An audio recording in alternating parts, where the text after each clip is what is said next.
अस्सलाम वालेकुम दोस्तों, एक फ्रेम में आपको चेहरा दिखाई दे रहा है, जाने माने चेहरा है जो कि आप सब जानते हैं। कमांडो हिदायत खान चंदी, एक सोशल वर्कर, एक समाज सेवी। इन्होंने एक पहल मेवात के अंदर रखी, शायद आपको पता हो, अगर नहीं पता तो फिर मैं आपको दोहरा रहा हूँ कि कमांडो कोचिंग इंस्टीट्यूट के नाम से इन्होंने एक पहल रखी है। गरीब बच्चों के लिए सच में एक गोल्डन चांस इन्होंने देने का काम किया है। पूरी बातचीत तो हालांकि मुझे पता नहीं है और मैं आपके साथ ही जानने की कोशिश करूंगा कि कमांडो साहब ने जो पहल रखी है इस बारे में कुछ सवाल हम करेंगे। जी कमांडो साहब, आपका स्वागत है। अच्छा, जो ये आपने ये कोचिंग इंस्टीट्यूट बनाया है, किसी सोचा कैसे, क्या दिमाग में आया? ये हमारी जो कमांडो टीम में बात है, उसमें 450 मेंबर्स हैं, तो हमेशा गरीब व्यक्ति मजदूरों के लिए काम करते रहे। तो ग्राउंड जब काम करता आदमी तो समाज के पढ़े लिखे लोग, हमारी कमांडो टीम में डॉक्टर्स भी हैं। डॉक्टर खासकर आबिद भाई और हमारे एक साथी नूर मोहम्मद भाई हैं। इनका मशवरा ये सोच था कि, और डॉक्टर मुकीम भाई हैं जो अपना हॉस्पिटल चलाते हैं, उन्होंने कहा कि हम गरीब व्यक्ति मजदूर के साथ साथ हम गरीबों के लिए एजुकेशन पे भी काम करें, जो एक नहायत जरूरी चीज़ है और जो एक सबसे बड़ा विकल्प होगा। वो आपने किया है, लेकिन उसकी ओपनिंग कल है और उसमें कुछ समाज के गणमान्य लोग भी हिस्सा लेंगे और अधिकारी भी हिस्सा लेंगे, गणमान्य जो समाज सेवी हैं वो भी हिस्सा लेंगे। वो मैं एक बार आप बता दीजिए, मुख्य जो लोग होंगे वो कौन होंगे?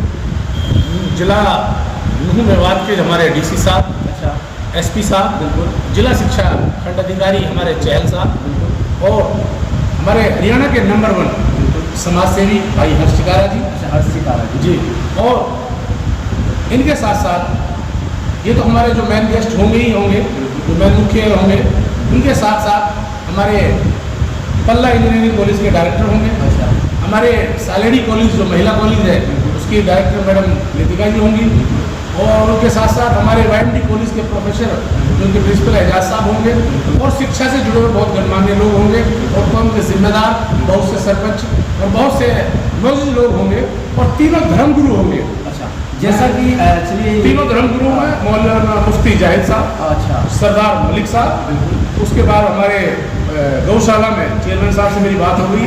अच्छा, बहुत जल्द हमारे कौन से महंत पहुँचते हैं, अच्छा, उसका नाम भी हम बता जाएगा। कल तीनों धर्मगुरुओं के हाथों से रिबन कटेगी, मौजूद रहेंगे उनके साथ में उद्घाटन करने में हमारे डीसी साहब, एसपी साहब, हमारे जिला शिक्षा अधिकारी हर्ष भाई चिकारा जी। एक अच्छा संदेश देंगे समाज को जोड़ने का और आगे लेकर चलने का और एजुकेशन में काम करने का। अच्छा, ये सवाल मैंने आपसे किया, आपने बखूबी जवाब भी दिया। अच्छा, इस इंस्टीट्यूट में आपने बताया कि लगभग 63 बच्चों ने अभी ऑलरेडी रजिस्ट्रेशन करा रखा है। क्या लगता है कितने तादाद में लोग बच्चे आएंगे? तादाद तो मुझे लग रहा है कि यहाँ 200 प्लस बच्चे होंगे, लेकिन मेरा मजबूरी है कि मैं कंट्रोल कर सकूँ, इतना मैनेजमेंट में तैयार कर सकूँ, इतनी मैं फैकल्टी रख सकूँ। जैसे समाज कोऑपरेट करेगा, मुझे उम्मीद है जितना ज़्यादा समाज ने अगर हमें सहयोग दिया तो हम बड़ी लेवल पे और फैकल्टी बढ़ाएंगे। एक मैं अभी बिल्डिंग्स लेनी पड़े। मैं एक अपील करना चाहता हूँ इसी बीच। दोस्तों, एक अकेले समाज सेवी मेवात के माफ कीजिएगा हिदायत कमांडो जी हैं, इन्होंने एक पहल रखी और यहाँ तक इसको स्टार्ट कर दिया कि कल इसकी ओपनिंग है। लेकिन अब इसको बड़ा कैसे करना है, आपको स्क्रीन पर बारकोड भी दिखाई दे रहा है जो कि हिदायत कमांडो टीम का है।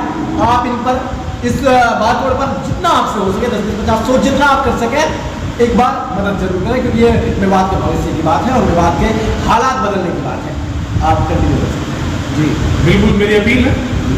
मैं आप भाई को जो बारकोड दूंगा, कमांडो टीम मेवात बकायदा उसमें लिखा हुआ होगा, बकायदा उसमें ये भी लिखा होगा कि हमें नोट अलाउज फॉर्जन मनी, विदेशों की पैसे की कोई जरूरत नहीं है। हमारे इंडिया में हमारे देशवासियों भी बहुत पैसा है और आप समाज के लोग सहयोग करें। मुझे उम्मीद है करीबन 150-200 बच्चे तो हम कम से कम कंट्रोल कर लेंगे इस बिल्डिंग में, लेकिन यदि बच्चे ज़्यादा बढ़ते हैं तो हमें कहीं ना कहीं बिल्डिंग कुछ और लेनी पड़ेगी। फिलहाल 63 बच्चों का रजिस्ट्रेशन हो चुका है और काफ़ी बच्चों के कॉल आ रहे हैं, क्योंकि हम भी कल की एडमिनिस्ट्रेटिव उसमें मशगूल है और कल के बाद रजिस्ट्रेशन और लगातार जारी रहेगा। कहाँ से मिला है? जी, स्टाफ मेरा संगेल से है, ऑलराउंडर टीचर से, और बाहर कई बेहतरीन एजुकेशन संस्थानों में काम किया हुआ है। इंग्लिश, मैथ, साइंस का ऑलराउंडर है, इंग्लिश स्पोकन का बेहतरीन टीचर रहा है, और साथ ही मैंने एक नेशनल एथलीट, नेशनल खिलाड़ी स्पोर्ट्स के 100 मीटर 200 मीटर स्प्रिंट, उसके नेशनल खिलाड़ी राहुल हैं, वो भी संगेल से हैं। वो मेरे बच्चों को, जो बच्चे होंगे जो SSC का बैच होगा, उनको स्पोर्ट्स लेवल की मेहनत कराएंगे ताकि बच्चों के पैर में कोई इंजरी ना हो। और वो अच्छे ढंग से फिजिकल को पूरा कर पाए। अच्छा, मोटिव क्या है, टारगेट क्या है, आपका लक्ष्य क्या है इस मामले को लेकर? मेरा लक्ष्य, जब पढ़ेगा मेवात तो आगे बढ़ेगा मेवात। कहीं ना कहीं जो नशा जैसी बीमारी आज मेवात के नौजवानों में आ चुकी है, इस नशे से छुटकारा पाए, नौजवान जो सरकारी नौकरियों की तरफ बढ़े, नौजवान कारोबार करें, नौजवान अच्छी शिक्षा लेकर उनका मनोबल हाई हो, हर डिपार्टमेंट का हर ग्राउंड में अच्छे रिजल्ट ला सके। और आप हाल फिलहाल में आपने देखा कि हमारे बच्चे अब पढ़ने लगे हैं, एक अच्छा रिजल्ट टीचर में आया है, बड़ी खुशी हुई हमें, अब हमारे बच्चे पढ़ने लगे हैं, तो क्यों नहीं हम भी एक बड़ी भागीदारी दें हमारे बच्चों को। ये बात हुई इंस्टीट्यूट को लेकर के, माशाल्लाह आपने बहुत अच्छा जो है लोगों को इसकी डेफिनेशन दी और आपने बताया। लेकिन एक छोटी सी अगर आप इजाज़त दें तो मैं चर्चा कर लेता हूँ राजनीति को लेकर, क्योंकि लोगों में एक अफवाह बनी हुई है कोई कमांडो हिदायत खान जो है बैठ गया। वजह क्या? वजह मेरा यही है कि मैं जब भी कोई काम किया समाज हित में किया है। मैंने समाज के लिए, जो हमारी कमांडो टीम मेवात है, जो समाज के गरीब यतीमों को काम कर रही है, हमारी एक सोच थी समाज के लिए काम करें, आज भी कर रहे हैं। लेकिन जब सोचा कि हम पॉलिटिकल में आकर बड़े प्लेटफॉर्म पे काम करें, तो हमने पॉलिटिकल पार्टी ज्वाइन की, और पॉलिटिकल में भी हम आज भी अच्छी खासी मेहनत कर रहे हैं दिलो जान से। कांग्रेस पार्टी सच्चे दिल से ज्वाइन की, एक अच्छी विचारधारा सोच के साथ ज्वाइन की। और क्योंकि मैं नूह विधानसभा से आता हूँ, मेरा विधानसभा नूह है, मैंने कांग्रेस अभी हाल फिलहाल में ही ज्वाइन की है, क्योंकि मेरा भी हक नहीं है जो 5-5 बार 6-6 बार के विधायक हों, उनके मुकाबले टिकट मांगना, उनका विरोध करना, ये मेरे एक समझदारी, एक समाज सेवी की काम नहीं हो सकता। तो मैंने सोचा कि इस बार कांग्रेस का समय है, कांग्रेस का दौर आ रहा है, और हमारे बड़े भाई चौधरी आफ्ताब अहमद जी सीनियर लीडर हैं, और मुझे उम्मीद है कि इस बार कांग्रेस सरकार बनेगी तो आफ्ताब जी यहाँ से भारी बहुमत से जीतेंगे, क्योंकि कमांडो हिदायत खान दिलो जान से उनको सपोर्ट कर चुके हैं। जब वो डिप्टी सीएम बनेंगे, या गवर्नमेंट डिप्टी सीएम नहीं बनाती है, कैबिनेट में अच्छी खासी पावर देगी, तो मेवात का विकास उनकी कलम से होगा, और उस कलम को काम करने के लिए और ज्यादा उत्साहित कमांडो हिदायत खान करेगा। क्योंकि मैंने निस्वार्थ भाव से चौधरी आफ्ताब अहमद को समर्थन दिया है कि किसी प्रकार का मेरा कोई लालच नहीं, मेरा भविष्य का कोई लालच नहीं, मुझे किसी पद का लालच नहीं, क्योंकि हिदायत कमांडो वो सकते इंशाअल्लाह मेरी मौत आ जाए, लेकिन मेरा कोई जमीर का सौदा नहीं कर सकता।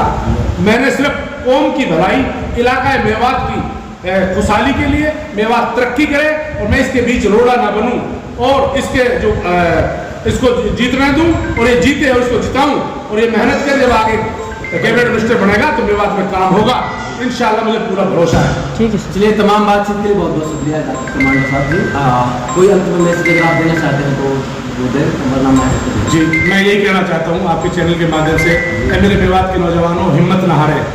जो आप ग्रेजुएशन या +2 करके बैठे हुए हो, बिल्कुल ना बैठे रहें, आप संघर्ष करें, कमांडो कोचिंग सेंटर पहुँचे, आप आए, हमारी पूरी कमांडो टीम आपके साथ तन मन धन से रहे, और इंशाअल्लाह निःशुल्क आपको कोचिंग देगी, कोई फीस नहीं होगी, और आपको पढ़ाएंगे, और बहुत जल्द साथ साथ लाइब्रेरी भी चालू करेंगे, और हॉस्टल की भी सुविधा के लिए सोच रहे हैं कि जल्द कोई बिल्डिंग किराए पे ली जाए।